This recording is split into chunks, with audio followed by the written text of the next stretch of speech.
Bom dia a todos, meus caros ouvintes, internautas. Estamos iniciando aqui mais um podcast Conversa sobre a Controvérsia. Este é um projeto de iniciativa da Turma Nacional de Uniformização em parceria com a Assessoria de Comunicação Social do Conselho da Justiça Federal. Eu sou o juiz federal Neyami Lhomem Cruz, sou membro da Turma Nacional de Uniformização e tenho a grata satisfação de receber hoje aqui o juiz federal Giovanni Bigolin. Ele é também membro da Turma Nacional de Uniformização, representante do Tribunal Regional Federal da Quarta Região. Seja muito bem-vindo, meu amigo Giovanni Bigolin.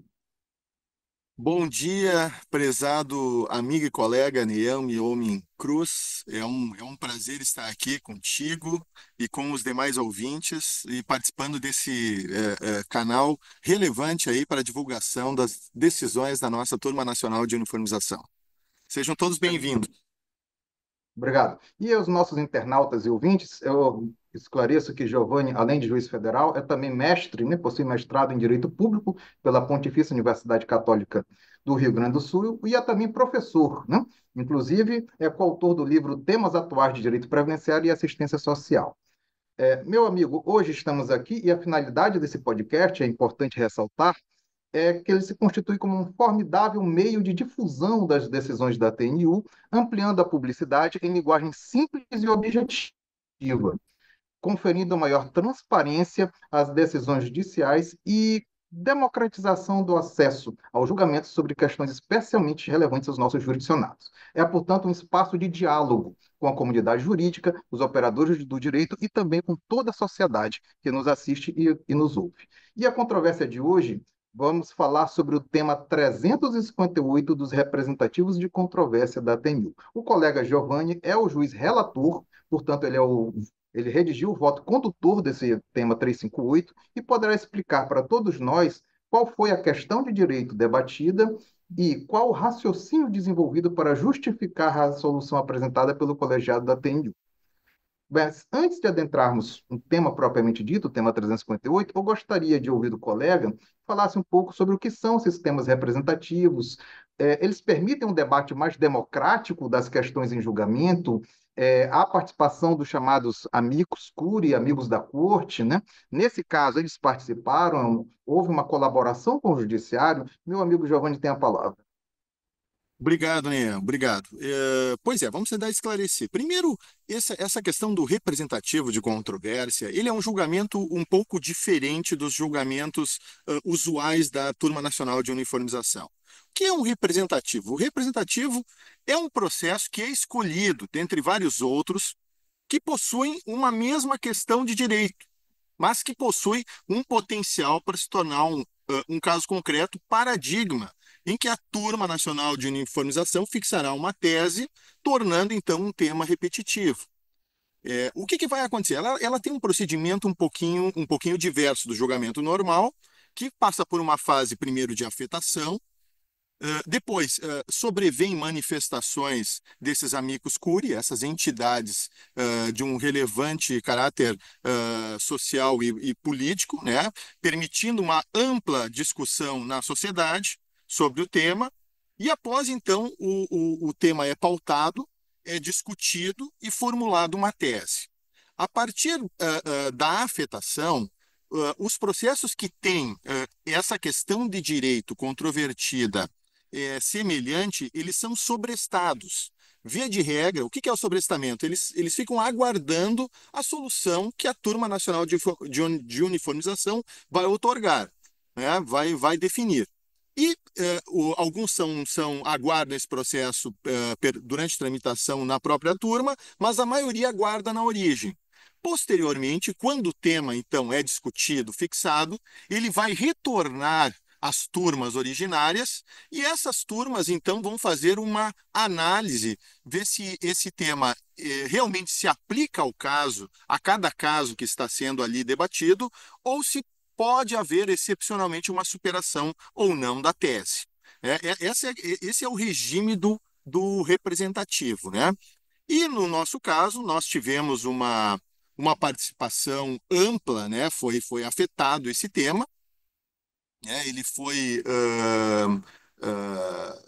após a afetação, sobrevieram três entidades que operaram como amicus curiae, seja a Defensoria Pública da União, o Instituto Brasileiro de Direito Previdenciário e, além da manifestação do MP, e também o Instituto de Estudos Previdenciários, o IEPREV, que inclusive, e essas entidades inclusive se manifestaram presencialmente durante a sessão, né, trazendo os seus argumentos que foram muito relevantes.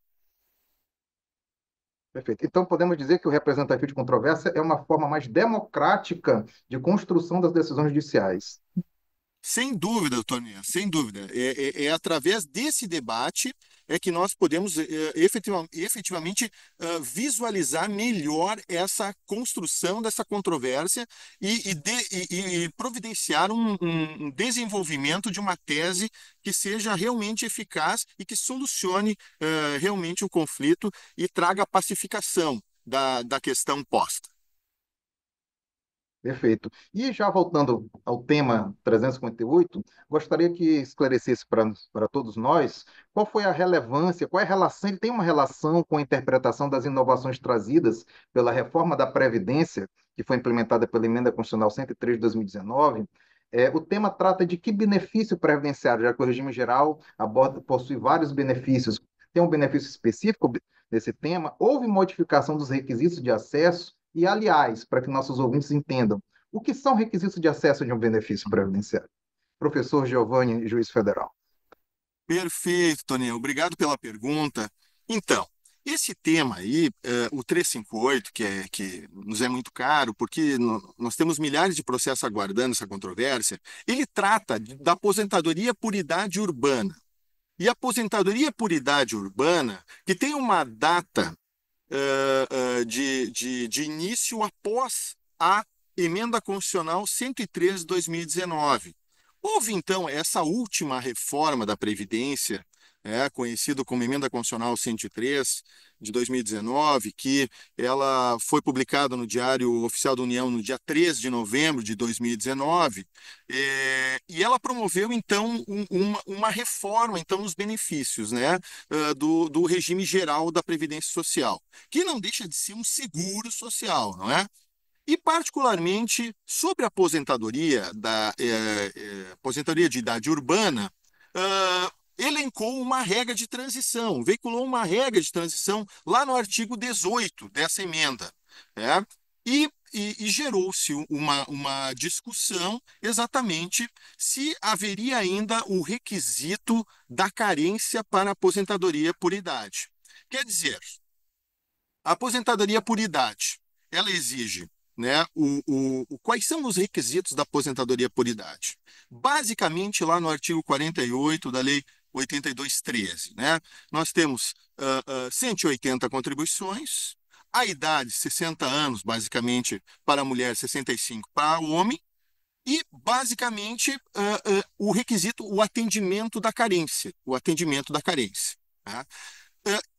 Essa disposição, essa exigência da carência, ela não veio expressa no artigo 18 da Emenda Constitucional número 103, na regra de transição para benefícios que estavam ali com o possível beneficiário ou segurado recolhendo alguma contribuição ou já vinculado ao sistema, aguardando o implemento da aposentadoria, a sua idade ou o recolhimento de contribuições, ainda antes da emenda, né, da emenda constitucional. Após a emenda constitucional, surge esse questionamento. Surge esse questionamento pelos vários operadores do direito. Olha, o artigo 18, ele fala só 180 contribuições e idade. Não fala mais nada sobre carência.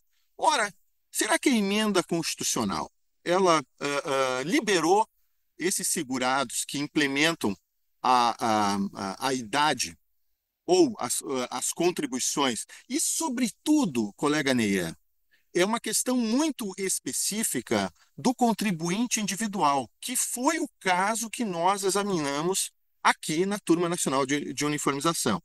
Um recolhimento em atraso dessas contribuições que a emenda trata, né? feito pelo contribuinte individual após o advento da emenda constitucional. Então, será que precisa cumprir essa exigência de carência ou será que essa carência não é mais necessária? E aí muitos vão se perguntar, mas o que é essa tal de carência? Ela veio aí para atrapalhar, enfim, o que é essa questão de carência? E aí eu gostaria de esclarecer um pouco, eu até trato também no voto que eu trouxe aí para os colegas, foi extensamente debatido, não é?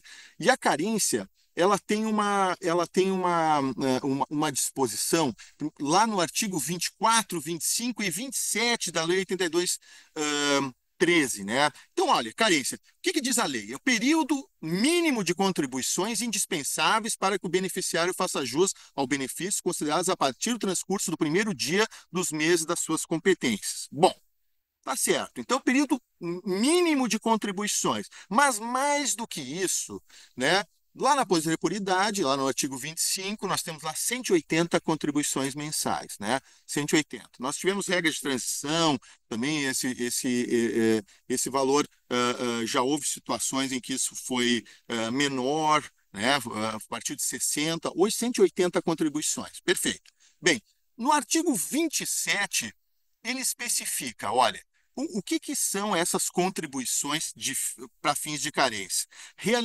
Contadas da data do efetivo pagamento da primeira contribuição sem atraso, 27, inciso 2. Então, para cômputo do período de carência, são consideradas contribuições realizadas, contadas da data do efetivo pagamento da primeira contribuição sem atraso. Essa é a dificuldade, ó. Não sendo consideradas para esse fim as contribuições recolhidas com atraso referente a competências anteriores, no caso dos segurados, contribuinte individual, especial e facultativo, né? Então, tem uma ressalva muito importante quanto à possibilidade de recolhimentos em atraso justamente para contribuintes individuais, né? Então, é muito importante essa contribuição sem atraso. O que é esse sem atraso? A contribuição ela sempre se refere a alguma época. Então, a contribuição em atraso é aquela dissociada da época do seu recolhimento. Ela se refere a uma época e é recolhida um bom tempo posterior, né? Que é o caso dessa segurada que nós estávamos analisando aqui no tema do 358. Então, nós tínhamos duas possibilidades de interpretação, doutor Neto, né? A turma se deparou. Uma situação de uma senhora que era completa a idade em 2023 e justamente ela faz recolhimentos em atraso como contribuinte individual, né?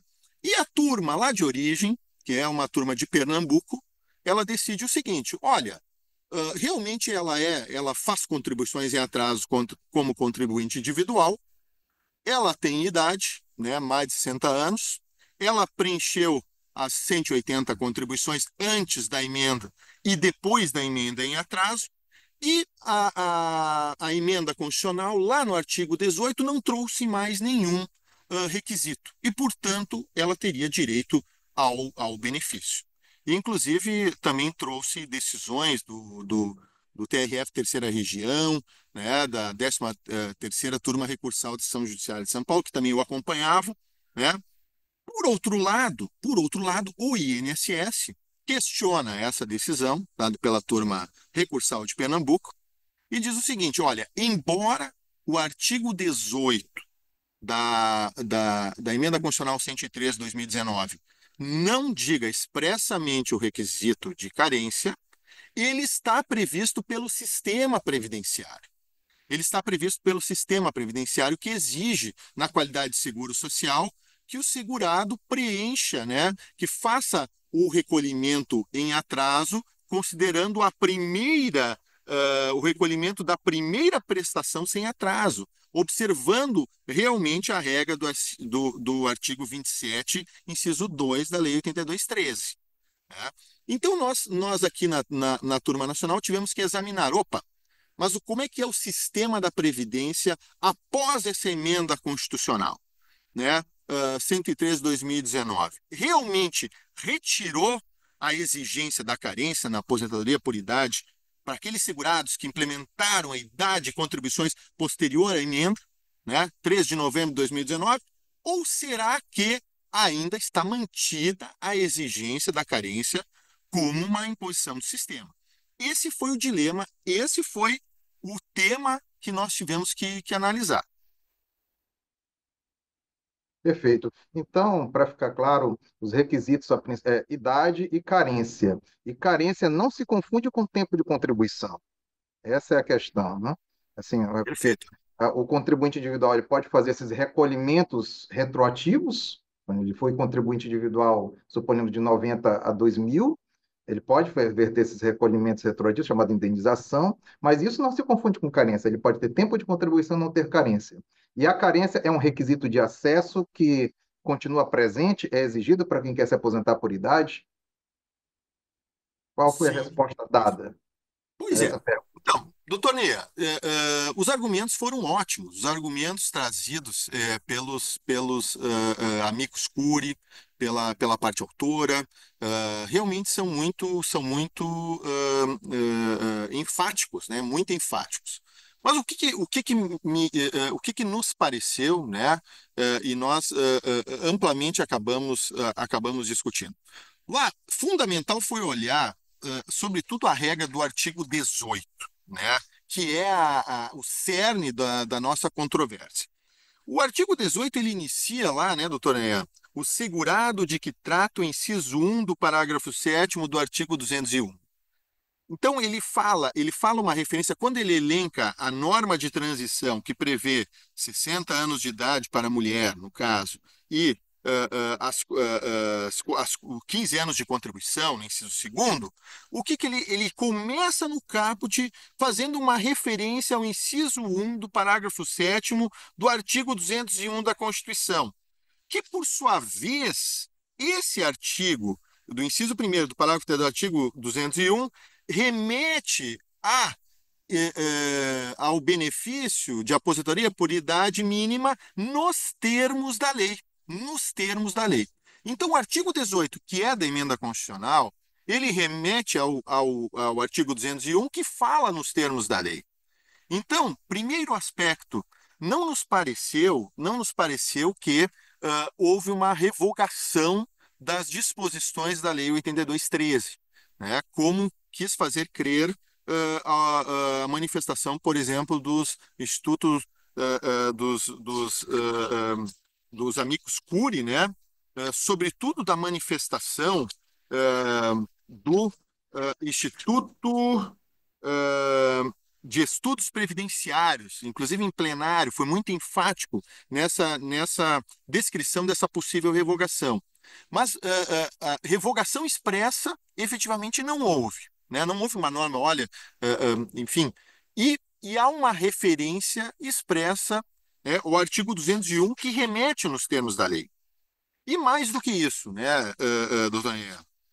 Primeiro que não houve essa, talvez tenha uma diretriz até um pouco superada hoje em dia em Claris, enfim, na clareza se essa interpretação, né, um brocado do latino, né, mas então é o primeiro aspecto que nós temos que ver se não houve uma negação propriamente na lei. Essa negação, salvo melhor juízo, não houve, né, não houve essa negação. Em segundo lugar, nós temos a questão sistemática. A questão sistemática é que nós estamos tratando de um seguro social.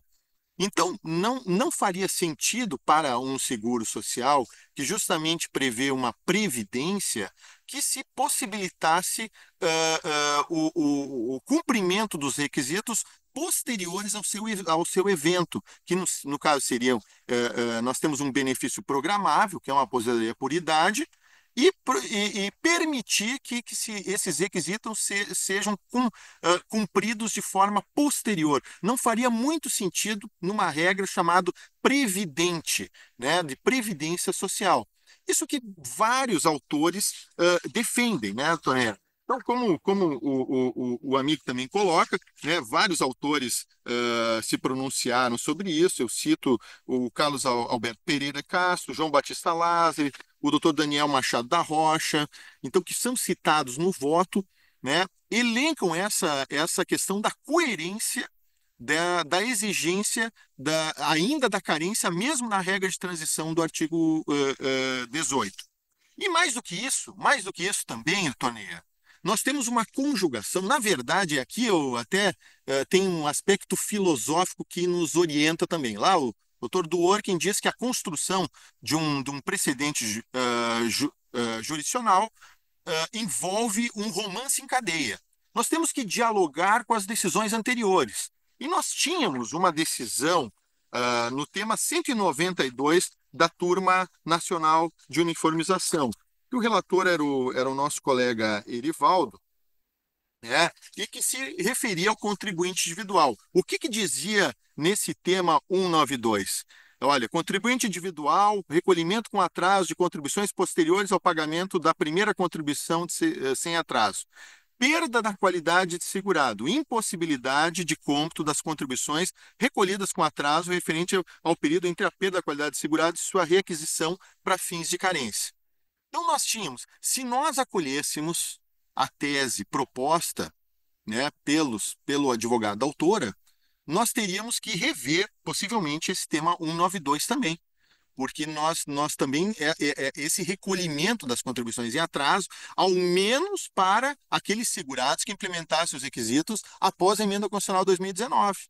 Nós teríamos, inclusive, que salientar, olha, só se aplica esse tema 192 para anteriores, né? Nós teríamos que fazer uma cisão de interpretação, né? Então, é outro elemento que nos levou, pelas razões que também aparecem aqui, né? Que essas contribuições, que se trata de um recolhimento em atraso de contribuinte individual posterior à emenda 2019, e pelas mesmas razões que nós não permitimos lá no 192, isso também não seria permitido aqui na situação do tema 358, porque ofenderia justamente essa norma protetiva do sistema, né, doutor Neia? Porque o sistema previdenciário ele nos é muito caro. Ele justamente ele visa a garantia, né, de proteção da sociedade. E ele visa ali também garantir aí a manutenção daqueles contribuintes que passam anos contribuindo o tempo todo para o sistema, esperam e confiam que, cumpridas as exigências da lei, terão igual direito a se aposentar. Então, analisando todo esse complexo sistema, nós concluímos que a exigência da carência, pela menção que se faz do caput do artigo 18 da regra transitória, ainda permanece em vigor para aqueles segurados que implementam a idade ou os requisitos posterior à emenda constitucional 2019. Perfeito, meu caro João. Então, assim, nas suas palavras, não precisa ser necessariamente a tese, conforme o voto, qual é a premissa que orienta, então? Que a carência é um requisito de acesso para a aposentadoria por idade. É isso? Isso, isso. Primeiro, com a contribuição também do nosso ministro, né? Tempo de contribuição e carência são institutos distintos, né? Isso nós debatemos longamente. A carência condiz com contribuições tempestivas, né? Perfeito. Né? Sobretudo a questão do contribuinte individual, que nós estamos tratando aqui, vamos fazer essa ressalva forte. E a tese, então, o grande cerne da tese que o colegiado, então, acolheu, que o artigo 18 da Emenda Constitucional 103/2019 não dispensou a carência para a concessão da aposentadoria por idade. Perfeito. Muito obrigado, meu caro amigo Giovanni Bigolin. Eu manifesto aqui meu agradecimento pelos seus esclarecimentos feitos com excelência, de forma tão didática, facilitando a compreensão do pensamento do TNU nesse julgamento que tem potencial de alcançar dezenas, quiçá centenas de processos que tramitam nos juizados especiais federais e turmas recursais de todo o país. Desejo a todos um excelente dia, um abraço fraterno a você, meu amigo Giovanni Pigolin, e um abraço a todos os nossos ouvintes e internautas. Muito obrigado, meu caro Giovanni, muito obrigado a todos. Obrigado, amigo Neian. Obrigado, amigo ouvinte. Estou à disposição para qualquer esclarecimento, para uma nova oportunidade também. Um bom dia e um bom trabalho. E para encerrar, lembro a todos que vocês podem nos acompanhar pelo canal do CJF no YouTube ou diretamente no site do Conselho da Justiça Federal e também pelo Spotify. Então, meus caros, até o próximo podcast Conversa sobre a Controvérsia. Muito obrigado.